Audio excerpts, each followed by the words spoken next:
Hi everybody, welcome back to Community with Casey. I'm here with my good friend April Betty today. Hi. And we are at Grandpa's Pond in Hurricane. So if you want to check it out, it's a public access pond and you can fish or feed the ducks, relax, go on a walking trail around it. It's really beautiful and I'll put pictures of it at the end of the video. But if you are heading, watch, I'm going to do directions.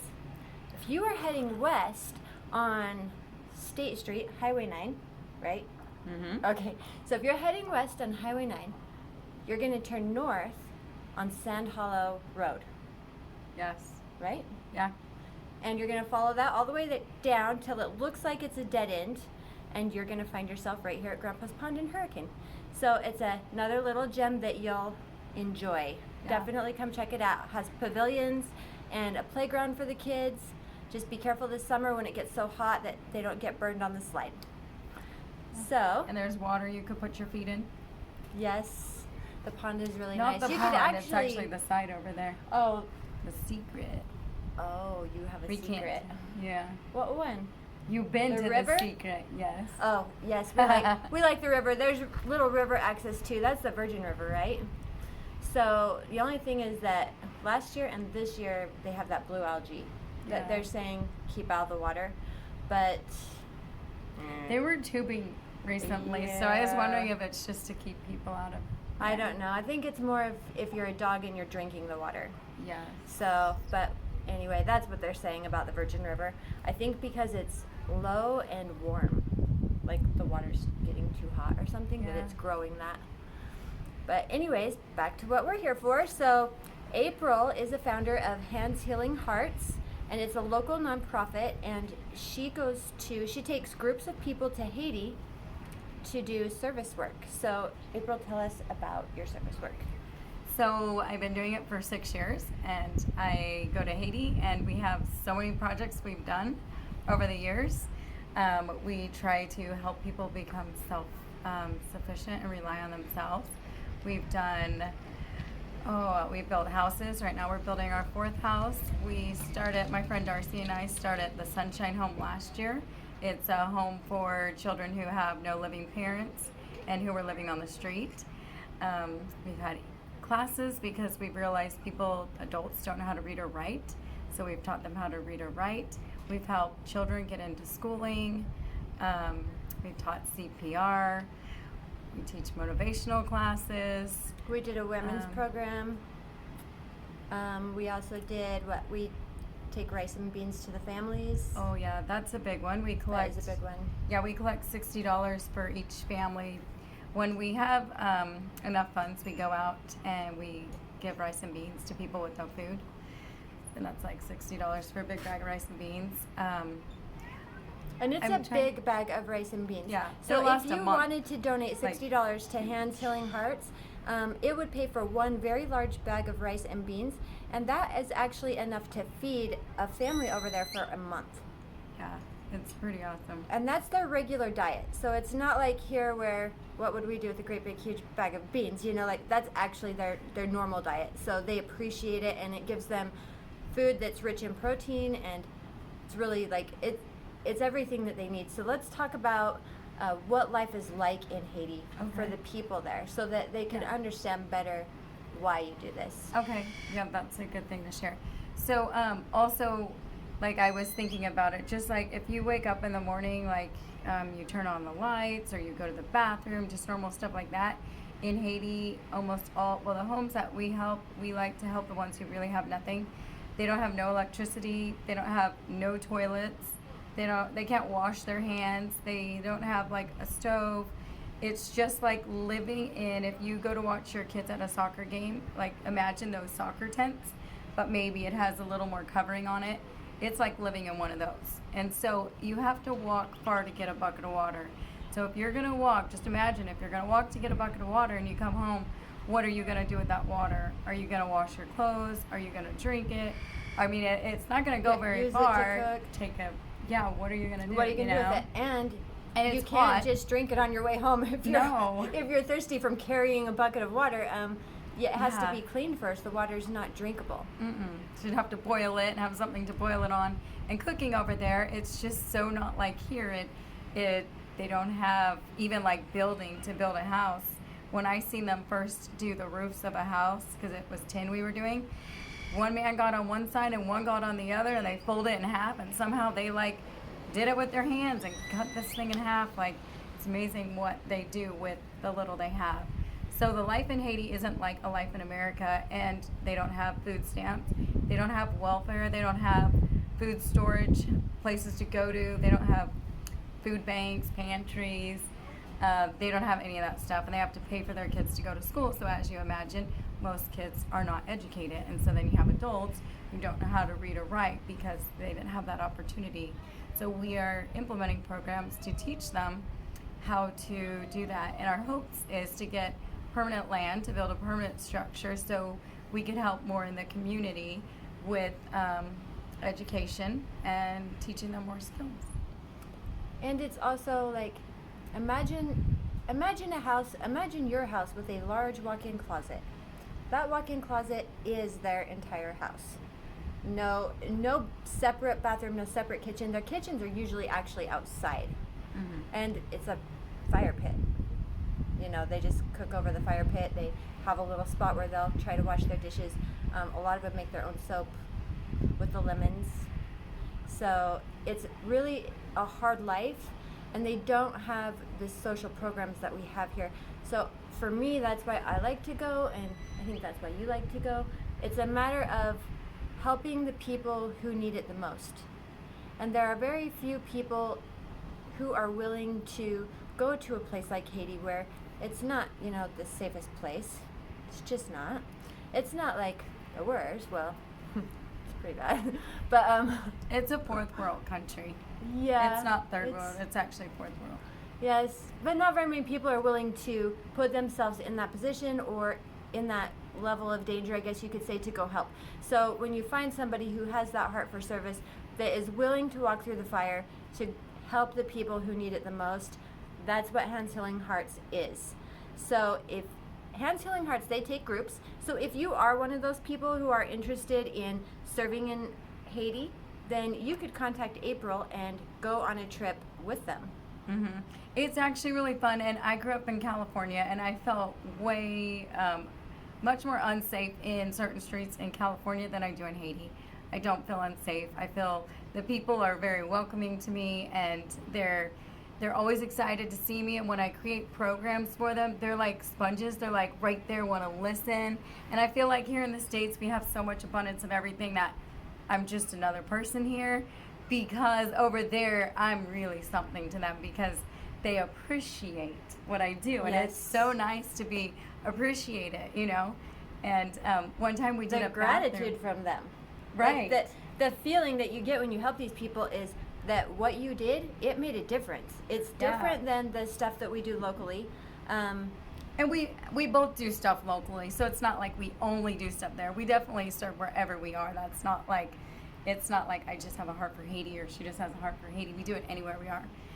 And one time, I was thinking of this time, so there was a school, and when we went there to do a program, they had, their toilet was literally like this, and it was this metal hole that went straight down.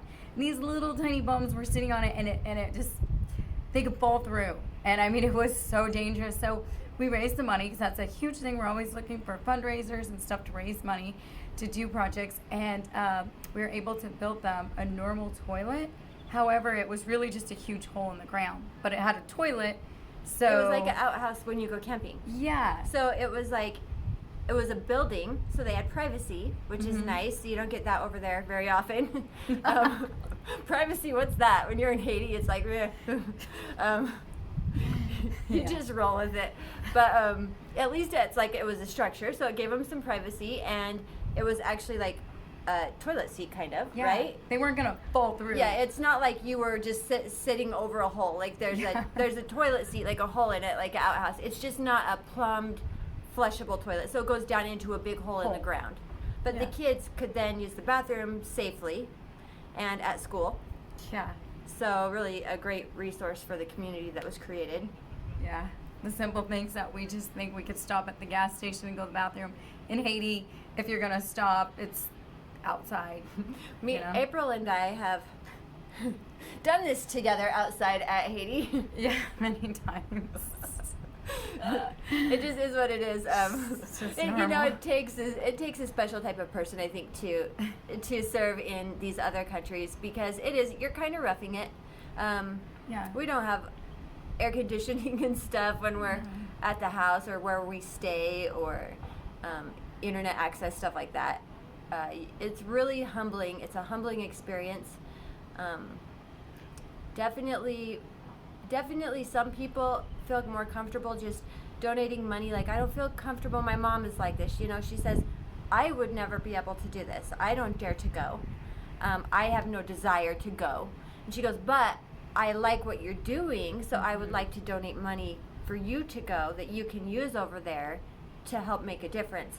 So if you're not the type of person that is okay with, you know, going over and being in these situations, that's all right. You can choose to still get involved by donating a little bit of money to Hands Healing Hearts, and they're happy. You're happy with any donation, right? I mean, Of course. you would, of course, like the big Yeah. ones, because for like $3,000 you can build a house in Haiti. It's amazing what we can do over there, and the impact and the difference we can make with a little bit of money. So of course we love the big donations, but Yeah. no amount is too little, because it goes so far over there for people who have literally nothing. Where in the United States, you know, if you're hungry, there's so many resources. There's food banks and all these things, not to mention government food stamps and stuff. Over there in Haiti, they don't have anything like that. So if it's a single mother or somebody struggling to feed their kids, which is the majority of the population, they're just going hungry. There's nothing to help them. There's no relief. They're just hungry. And sometimes they'll go days without food and water. So everything that is done over there, it's done out of love. It's done with a pure giving heart, and it really does matter. So It does. And it's a tax write-off because Hands Healing Hearts is a 501c3. So you'll see Yeah. a tax write-off. yeah, so if you're needing to get some charitable write-offs for your taxes, this is a good option for you. So if they want to get a hold of you, or if they want to join you on a trip or donate money, how can they do that? I have a website, it's handshealinghearts.com, or you could call me. My cell is 702-686-7056. 702-686 7056. 7056. Yeah. Just want to make sure everybody could hear that. And one thing I was going to say too, a lot of the people that have gone on the trips with me, they come back and they do amazing things because they're just so inspired to just be their highest and best self. And so it's so rewarding to see the change. And we've had as young as 8-year-olds go with us. So we've had anywhere from probably right under 80 years old down to 8. So from 8 to 80 years old has gone on these trips. Yeah. So if you're able-bodied and you're okay with being in these rough types of situations, then it might be something for you. Yes. So I actually met April by doing this, and I went with her on my first trip to Haiti. I've been 3 times now, right? Yep. Yes. Going on 4. Going on 4, yeah. Well, this time, so she's actually going to Haiti again June 9th. Yeah, June 9th. And I'm going to Belize June 4th to do the same type of thing, to do some service work. And then we're talking about possibly, because I said this is the September last maybe, trip, but and then yeah. she said September, and I was like, oh, again. There's no. But I feel it's good. I feel like it's going to work out too. So I do too. we'll see. It's not in stone. It's not a scheduled, planned trip yet, but we're talking about, we're kind of going our separate ways for this humanitarian efforts. I wanted to serve somewhere else this time and see what other need there is in the world, but we're going to come back together probably for September and go back to Haiti and do some more good. We're hoping, we're hatching some ideas about maybe houses or. I have a big idea too. Yeah? Yeah, big idea. So I'm excited to go on this walk. We're going to go on a walk after, so I could share what I think. It's going to be great. Yeah. We are We'll changing need your lives over help. there for generations. This is how we leave a mark, but A home changes generations. it does. It really does. It changes so many lives.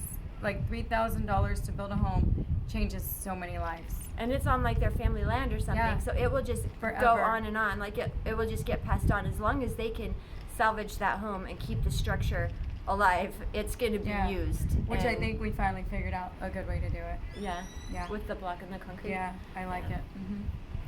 So, anyways, I wanted to share my personal experience with going on the first trip with April here to Haiti. I'm not going to share everything. I just wanted to say that first trip for me was a real eye opener, and you kind of just take it all in, and it's so much to. You've heard of these things, and you know places like this exist, and you see the kids on commercials on TV and stuff in these other countries, but when you go and see it for yourself with your own eyes in person and see the need and then see the gratitude that comes with people like April and her organization helping out, it's quite I want to say like emotional. It's quite an eye opener, and I feel like for some people it really starts a fire. For some people, it's just a one and done. They go, they participate however they feel like participating, whatever they're inclined to do, they check it out. Maybe like a little bit like a weird vacation. And then for other people, it really just lights a fire. And for me, that's what happened. It lit a fire. And what you said about how it changes people when they get back, definitely that was definitely the effect that it had on me. And I think probably because I already had a heart for service. And then seeing the dire situation of these children and these families in this other country, like it was like, there it is, that's my calling. And so from there it was like, okay, well, when are we going back? And then it seems like every time I go back I figure out a better project, or I do better every time I go back at making that impact. So you've been how many times? In the 20s. In the last 6 years, I've been 20 sometimes. I don't know exactly. I know I'm in the 20s. Yeah, because I think when I first started going with you, I want to say it was like your 17th trip or something. Wow. And then I went with you 3, so that makes it 20. And then you've gone like 3 without me there since then, right? Yeah. Or in the middle of. And now you're going again this month, so that would make Yeah. like 21. And then we're going to go back in September, Yeah. possibly. So that would make... I'm bad at keeping track of numbers and times. Yeah, because you've gone so many times by now that it's like, what? It's so crazy. But they're doing amazing things over there. So if you want to get involved, give April a call. She has Venmo and stuff for the nonprofit. Yeah. So you can donate money. You can send money over with them. There's so many ways that you can get involved without actually going on the trip. Mm-hmm. Or if you ever have a group of, any type of group that wants me to come and speak and share pictures and experiences, I'm really open to that as well. Yeah, like the Rotary Club. Yeah. Put me on We've your spoken. agenda. We've both spoken at the Rotary clubs, right? Yes. I think I have another one coming up, and it's just good to get it out there, let people know what we're doing, and give them a chance to receive the blessings of service work. Yes. So get in touch with April if you want to get involved. It's a local, out of Hurricane, nonprofit called Hands Healing Hearts. You could also get in touch with me, and I could get you in touch with April. And you know how to find me, Casey Brown Real Estate, on, what is that, Instagram, Casey Brown Realty on Facebook. And my phone number is 435-414-3139. And we would love to have you involved. Yes. Well, thank you for sharing on your YouTube channel. Yes, thank you for all the work that you do, and for You're welcome. for introducing me to this beautiful life. I hope you It's keep amazing. thanking me after I share with you what we're gonna do. I'm gonna. Whoa. Okay. You said thank you. Here we go. Remember when you said thank you, Casey? This is our next big idea. So It's on video. yeah, there's evidence. It's You're gonna welcome. be on the internet. There's no taking it back once it's out there, right? So I will not be filming that portion of the conversation. But what I am going to do is show you guys all Grandpa's Pond. So if you're new to the area, you can see another one of our beautiful parks here. I want to say a number that the mayor said in our chamber meeting about how many parks are scheduled to be built in the Hurricane Valley area, and I want to say it was something like 52. And I don't know if that was Wow. like existing and in the plans Oh. for growth, but we have a lot of really great parks here. and you might need to get on and Google them and find out where they're all at, but they're doing another cool one in Tokerville too. So stay tuned for pictures. Thanks everybody.